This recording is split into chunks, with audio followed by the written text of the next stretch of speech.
అందరికీ నమస్తే అండి. జిల్లాల పునర్విభజన అనేది పదే పదే చేపట్టలేరు. ప్రభుత్వాలు మారిన ప్రతిసారి కూడా జరిగే పని కాదది. సో, జగన్మోహన్ రెడ్డి గారితో కంపేర్ చేస్తే చంద్రబాబు నాయుడు గారు సీనియర్. ఆయనకు రాష్ట్రంలో భౌగోళిక, రాజకీయ, సామాజిక, ఆర్థిక, పారిశ్రామిక అవసరాలు తెలుసు, పరిస్థితులు తెలుసు, అన్నీ తెలుసు. కాబట్టి గత ప్రభుత్వంలో జిల్లాల విభజనలో తప్పు జరిగింది అని ఈ ప్రభుత్వం భావిస్తోంది. నిజంగానే కొన్ని తప్పులు జరిగాయి. 2022లో అప్పట్లో వైసీపీ అధికారం ఉన్నప్పుడు హడావిడిగా జిల్లాల విభజన జరిగింది. స్థానిక ప్రజల అభిప్రాయాలకు విరుద్ధంగా జరిగింది. దానిని సరిచేస్తాము, ప్రజాభిప్రాయాలకు అనుగుణంగా జిల్లాలు ఏర్పాటు చేస్తామని ఎన్నికలకు ముందు చంద్రబాబు గారు హామీ ఇచ్చారు. ఈవెన్ అధికారంలోకి వచ్చిన ఏడాదిన్నర తర్వాత ఇప్పుడు జిల్లాల పునర్విభజనకు శ్రీకారం చుట్టారు. మదనపల్లె, మార్కాపురం అండ్ పోలవరం, రంపచోడవరం కేంద్రంగా ఈ పోలవరం జిల్లా ఏర్పాటు చేస్తామని చెప్పారు. అయితే ఇక్కడ కూడా దీనిలో కూడా కొన్ని అన్యాయాలు ప్రజాభిప్రాయాలకు విరుద్ధంగా జరుగుతున్నాయన్నమాట. కొన్ని ఉదాహరణలు చెప్తా, చాలా ఖచ్చితమైన ఉదాహరణలు చెప్తా. దీనిలో రాజకీయ అవసరాలు కూడా కూటమి ప్రభుత్వం చూసుకున్నట్టు కనిపిస్తుంది.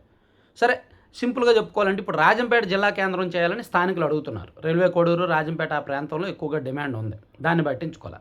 అలాగే గూడూరుని తీసుకెళ్ళి నెల్లూరుకు దగ్గరలో ఉన్న గూడూరు నియోజకవర్గాన్ని తీసుకెళ్ళి తిరుపతిలో కలిపారు. సో ఆల్రెడీ నెల్లూరు జిల్లాలో ఆధ్యాత్మిక, పారిశ్రామిక అండ్ పెద్ద పెద్ద ఇండస్ట్రీస్ అన్నీ ఉండేవి. అవన్నీ ఇప్పుడు నెల్లూరు కోల్పోయింది. సో గూడూరు నెల్లూరులో కలపాలని అడుగుతున్నారు. అది పట్టించుకోవాలి. అలాగే శ్రీకాకుళం నుంచి ఇచ్చాపురం, పలాస ఇవన్నీ కూడా చాలా దూరం, దాదాపుగా 140-120 కిలోమీటర్ల దూరం. సో పలాస కేంద్రంగా ఒక జిల్లా ఏర్పాటు చేయాలని ఆ స్థానికులు అడుగుతున్నారు. ఒక 4-5 నియోజకవర్గాలు పలాస, టెక్కలి, ఇచ్చాపురం, పాతపట్నం కలుపుకొని ఒక జిల్లా ఏర్పాటు చేయాలని అడుగుతున్నారు. సరే, పాతపట్నం వదిలేసినా ఆ నియోజకవర్గాలను చేయొచ్చు, కానీ అది పట్టించుకోవాలి. ఇక ఉమ్మడి ప్రకాశం జిల్లాకు వచ్చేసరికి ఇక్కడ మరింత విరుద్ధంగా జరిగింది. మార్కాపురం కేంద్రంగా మార్కాపురం, గిద్దలూరు, కనిగిరి, ఎర్రగొండపాలెం ఈ 4 నియోజకవర్గాలనే ఒక జిల్లాగా ఏర్పాటు చేస్తామని నోటిఫికేషన్ ఇచ్చారు. ఈ 4 నియోజకవర్గాలే.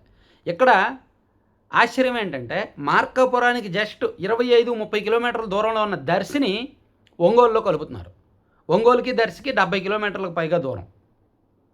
సో దర్శి, మార్కాపురం పక్కపక్కన ఉంటాయి, ఆనుకొని ఉంటాయి. దర్శి, మార్కాపురం, ఎర్రగొండపాలెం ఇవన్నీ ఆనుకొని ఉంటాయి. దీన్ని తీసుకెళ్ళేమో ఒంగోలులో కలుపుతున్నారు. దీని వెనక సామాజిక అండ్ రాజకీయ ప్రయోజనాలు ప్రభుత్వం చూసుకుందేమో అనే ఆరోపణలు, విమర్శలు ఉన్నాయి. దర్శి వైఎస్ఆర్ కాంగ్రెస్ పార్టీకి ప్రస్తుతం చాలా స్ట్రాంగ్ ప్లేస్గా ఉంది, కంచుకోటగా ఉంది. బూచేపల్లి శివప్రసాద్ రెడ్డి గారు ఎమ్మెల్యే అండ్ ఆయన ఆ జిల్లా అధ్యక్షుడు కూడా. ప్లస్ ఇక్కడ ఈ కొత్తగా ఏర్పాటు చేసిన ఒంగోలు జిల్లా చూసుకుంటే ఒంగోలు, కొండపి, సంతనూతలపాడు, కందుకూరు, అద్దంకి ఇవన్నీ కూడా కమ్మ సామాజిక వర్గ ప్రాబల్యం ఉన్న ప్రాంతాలు. కమ్మ సామాజిక వర్గ రాజకీయ ఆధిపత్యం ఎక్కువ. పశ్చిమ ప్రకాశం చూసుకుంటే అవన్నీ కూడా రెడ్డి ప్లస్ అదర్ కమ్యూనిటీస్ ఎక్కువగా ఉంటారనమాట. రెడ్డి ప్లస్ బీసీలు ఎక్కువగా ఉంటారు. దర్శి నియోజకవర్గంలో రెడ్డి ప్లస్ బీసీ కాంబినేషను. ఇప్పుడు దర్శి నియోజకవర్గాన్ని మార్కాపురంలో చేరిస్తే అవి 5 జిల్లాలు సరిపోతాయి. ఇక్కడేమో ఒంగోలు, కొండపి, అద్దంకి, కందుకూరు, సంతనూతలపాడు 5 ఉంటాయి. దర్శిని మార్కాపురంలో చేరిస్తే మార్కాపురం, దర్శి, ఎర్రగొండపాలెం, కనిగిరి, గిద్దలూరు బ్యాలెన్స్ అవుతాయి, సరిపోతాయి. ప్లస్ సామాజిక పరిస్థితులు కూడా సమతూకంగా ఉంటాయి. అలా కాకుండా దర్శిని తీసుకొచ్చి ఒంగోలులో కలపడం వలన సామాజికంగా ఒకటి, రాజకీయంగా కొన్ని ప్రయోజనాలు ఆశించారేమో అనిపిస్తుంది. ఇప్పుడు దర్శి వైసీపీకి కొంత స్ట్రాంగ్ ప్లేస్గా ఉంది. ఉమ్మడి ప్రకాశం జిల్లాలో ఆ బూచేపల్లి శివప్రసాద్ రెడ్డి గారికి పట్టుంది.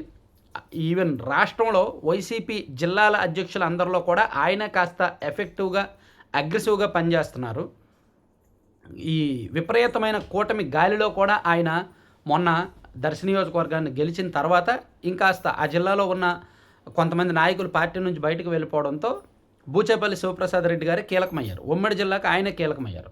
సో ఆయన రాజకీయంగా దెబ్బ కొట్టడానికి అండ్ దర్శి ఇప్పుడు పారిశ్రామికంగా చూసుకున్నా సరే దర్శి నియోజకవర్గంలో దొనకొండ ప్రాంతంలో ఎప్పటి నుంచో పరిశ్రమలు వస్తాయి, మెగా పారిశ్రామిక హబ్ వస్తుందని చెప్పి ఊరిస్తున్నారు. ఆల్రెడీ ప్రకాశం జిల్లాలో గ్రానైట్ అని, టొబాకో అని ఈ రకరకాల ఇండస్ట్రీస్ ఉన్నాయి, ఆక్వా అని రకరకాల ఇండస్ట్రీస్ ఉన్నాయి.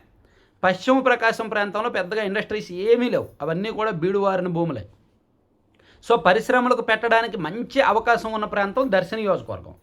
ఆ విషయం టీడీపీ వాళ్ళకి తెలుసు, వైసీపీ వాళ్ళకి అందరికీ తెలుసు, స్థానిక ప్రజలకి తెలుసు. ఎప్పటి నుంచో ఊరిస్తున్నారు కూడా. అటువంటి దర్శి నియోజకవర్గాన్ని తీసుకొచ్చి ఒంగోలులో కలిపారు.